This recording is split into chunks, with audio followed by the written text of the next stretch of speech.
கோவக்காய் பிடிக்காதவங்க கூட இப்படி செஞ்சு கொடுத்தா டேஸ்ட் பண்ணி சாப்பிடுவாங்க. வாங்க கோவக்காய் பொரியல் எப்படி செய்யறதுன்னு பார்க்கலாம். ஒரு மிக்ஸி ஜாரில் கொஞ்சம் தேங்காய், 10 பல்லு பூண்டு, ஒரு ஸ்பூன் சீரகம் சேர்த்து கொரன்னு அரைச்சி எடுத்து வச்சுக்கலாம். இப்போ ஒரு பேனில் 2 டேபிள் ஸ்பூன் ஆயில், ஒரு ஸ்பூன் கடுகு, ஒரு பெரிய சைஸ் வெங்காயம், கொஞ்சம் கருவேப்பிலை சேர்த்து நல்லா வதக்கிக்கலாம். வெங்காயம் வதங்கினதும் ஒரு சின்ன சைஸ் தக்காளி சேர்த்துக்கலாம். வெங்காயம் தக்காளி வதங்கினதும் 1/4 ஸ்பூன் மஞ்சத்தூள், தேவையான அளவு உப்பு சேர்த்து நல்லா மிக்ஸ் பண்ணிக்கலாம். இப்போ கட் பண்ணி வச்ச கோவக்காய் சேர்த்து வெங்காயம் தக்காளி கூட நல்லா கலந்து விட்டுக்கலாம். கூடவே தேவையான அளவு தண்ணி ஆட் பண்ணி 2 to 3 மினிட்ஸ் மீடியம் ஃப்ளேமில் குக் பண்ணிக்கலாம்.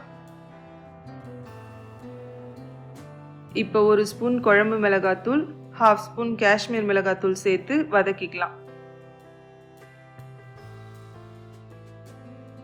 இது கூடவே அரைச்சி வச்ச தேங்காய் விழுது சேர்த்து 10 மினிட்ஸ் லோ ஃப்ளேமில் நல்லா வேக வச்சா டேஸ்டியான கோவக்காய் ஃப்ரை ரெடி.